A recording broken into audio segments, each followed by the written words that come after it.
Welcome back.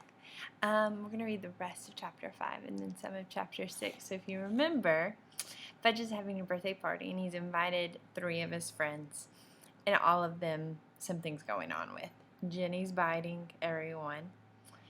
Fred is throwing up everywhere. Sam is crying all the time. None of them want to give Fudge his gifts. They all want their gifts back. So it's a pretty crazy day. So let's see what else happens. Poor Peter. He's having to be in there with him.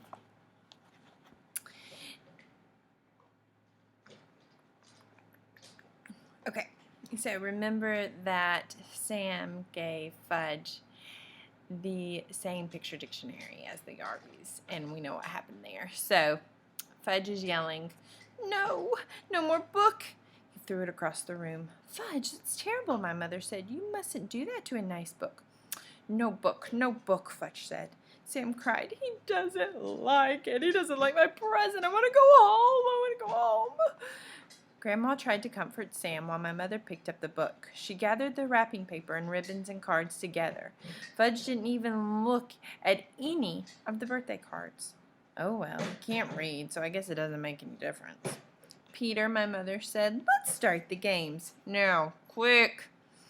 I checked the time. I hoped the party was almost over, but no, it was only 1:30. Still an hour to go. I went to my room where I had blown up a lot of balloons. My mother had the party book, and it says 3-year-olds like to dance around with balloons. When I got back to the living room, Mom started the CD player and handed each kid a balloon. But they just stood there looking at me. I thought either the guy who wrote this book is crazy or I am. "Show them, Peter," my mother said. "Take a balloon and demonstrate." Felt like one of the world's greatest living fools, dancing around with a balloon, but it worked. As soon as the kids saw me doing it, they started dancing too, and the more they danced, the more they liked it, until Jenny's balloon popped.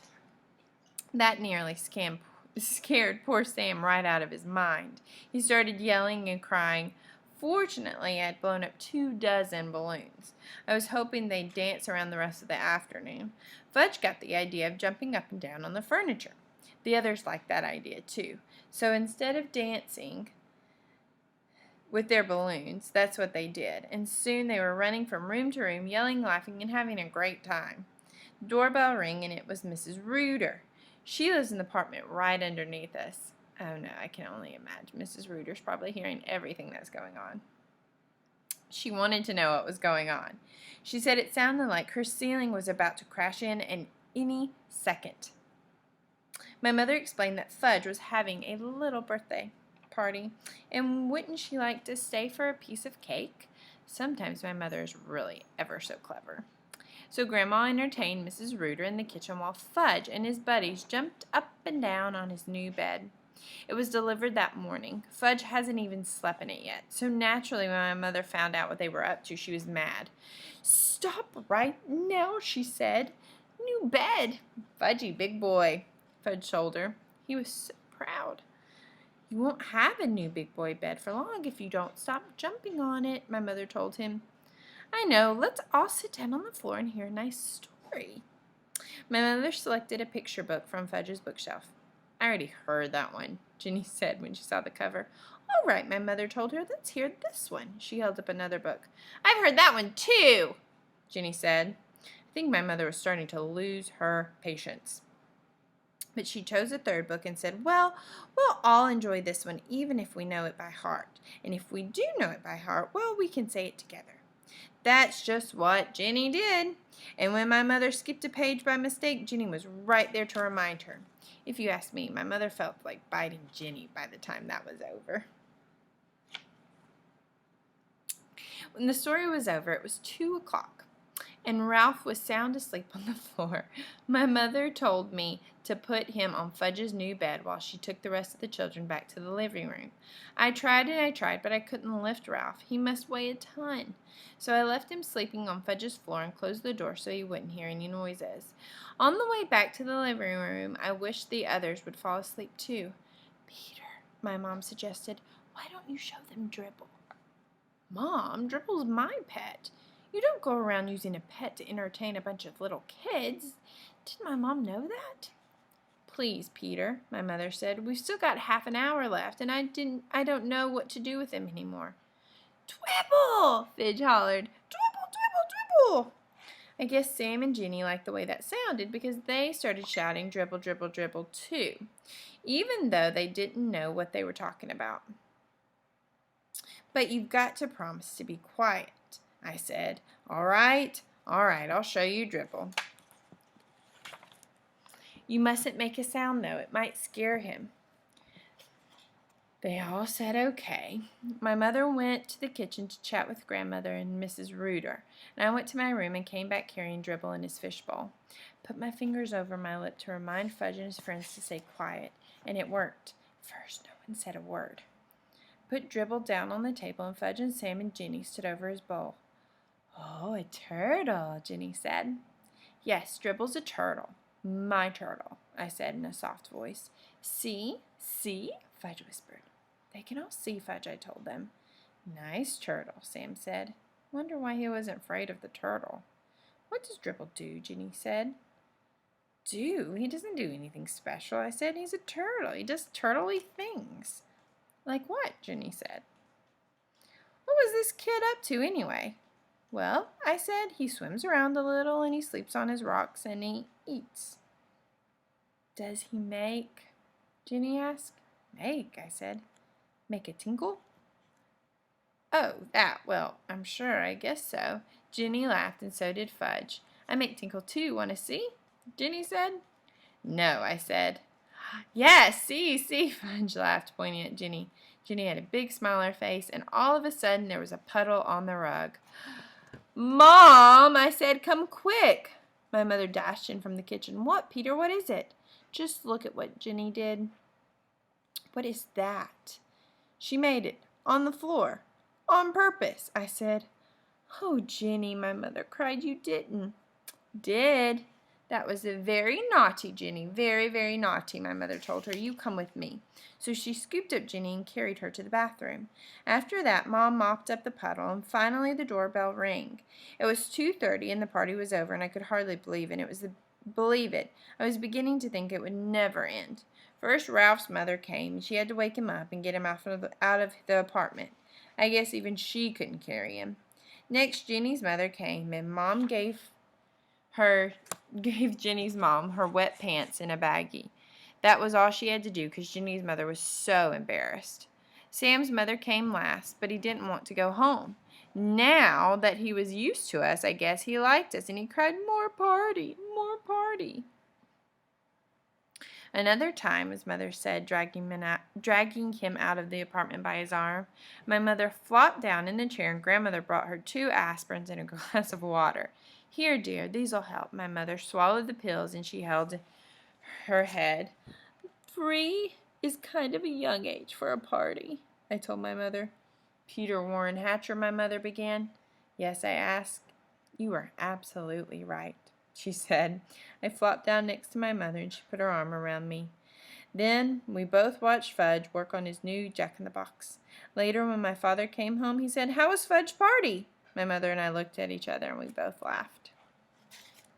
Chapter 6. Fang Hits the Town. Fudge liked his new bed a whole lot.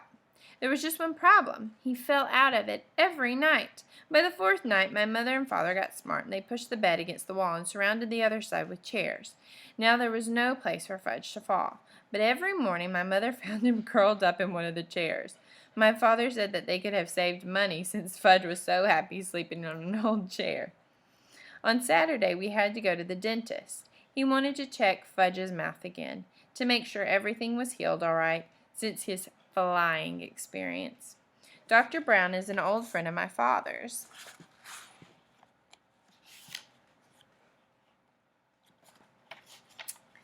Oh my goodness. They went to school together. He's always saying he takes special good care of me and Fudge because we're chips off the old block. The block being my father. His office is on the other side of the park, and it's near Madison Avenue. My mother said we'd make a day of it, and wouldn't that be fun? I'd rather go to the movies with Jimmy Fargo, I told her. But we'll have such a good time, my mother said. The three of us will go to lunch, and then we'll get new shoes for you and Fudge. I've been out to lunch with Fudge, I reminded her. He's grown up now, Peter. He knows how to behave. I'd still rather go to the movies with Jimmy. Well, you're coming with me, and that's that. I wasn't looking forward to my day, and Saturday morning is always the best day of the week. Every Saturday morning I clean out Dribble's bowl. Sometimes if Fudge is very good, I let him watch. I do it in the bathroom. First, I take Dribble out of his bowl and let him crawl around the tub. I'm afraid to put him on the floor. Somebody might step on him. But in the tub, I know he's safe. Next, I take the rocks out of his bowl and wash them. The last thing I do is wash the bowl itself. I really scrub it. I even rinse it 2 or 3 times to make sure all the soap is out. When I'm done with that, I put the rocks back in and fill it just the right amount of water. After I put Dribble back in his bowl, I feed him, and usually he goes right to sleep on his favorite rock. I guess running around the tub really makes a turtle tired. Today I finished with Dribble just in time. My mother was rushing and mumbling about getting us to Dr. Brown's office in time for our appointment. When we were outside, we took the crosstown bus, then walked a few blocks to his office. As soon as the nurse saw Fudge, she said, "Oh, how's my favorite patient?" She gave him a hug and a little book to read. To me, she said, "Good morning, Peter." Burns me up the way people treat Fudge. He's not so special. He's just a little kid, that's all. But someday he's going to be 9 years old, too. I can't wait till he is. Then he'll know that there's nothing so great about being 9 after all. Soon the nurse said, "Fudge, Dr. Brown is ready to see you. Come with me now." Fudge took the nurse's hand, and Dr. Brown has this rule about mothers in the examining room with their kids. They are not allowed. So mothers are a big problem. Dr. Brown told me this once, and I agreed. I looked through a National Geographic magazine while I waited. After a few minutes, the nurse came out and whispered something to my mother. I looked up wondering what the big secret was. Then my mother said, "Peter, Dr. Brown would like you to help him with Fudge." "Help him?" I said. "I'm no dentist." "Peter, dear, if you just come along with me, I'm sure everything will work out fine." So I went with the nurse. "What do I have to do?" I asked her. "Oh, not much," Dr. Brown said. "He just wants you to show Fudge how to open your mouth and how he checks your teeth." "What do I have to do that for?" I asked. "I don't need a checkup yet. I just had one last month." "Your brother won't open his mouth this morning," the nurse whispered. "He won't?" I whispered back. "No, he won't," she said again. I thought that was pretty funny. I never considered refusing to open my mouth at the dentist's office. When he says open, I just open. When we reached the examining room, Fudge was sitting on the big chair. He had a towel around his neck, and he looked all ready for action. Dr. Brown was showing him lots of little things and explaining what he does with each one. Fudge kept nodding, but he wouldn't open his mouth. "Ah, Peter," Dr. Brown said when he saw me, "would you open your mouth so I could count your teeth?" That's what he tells kids he's doing, counting their teeth. Little kids will believe anything. I went along with Dr. Brown's joke, and I opened my mouth very wide, much wider than I do with a real patient. He put his mirror and said, "Ah, wonderful teeth, just beautiful. A regular chip off the old block. Such a shame your brother can't open his mouth the way you do." "Can so," Fudge said. "No," Dr. Brown told him, "you can't open your mouth nearly as good as Peter." "Can so, see?" Fudge opened his mouth. "No, I'm sorry, Fudge," Dr. Brown said. "It's still not as good as Peter." So Fudge opened his mouth really wide. "Count teeth! Count teeth! Count Fudge's teeth!" "Well," Dr. Brown pretended to think about it. "Count!" Fudge shouted.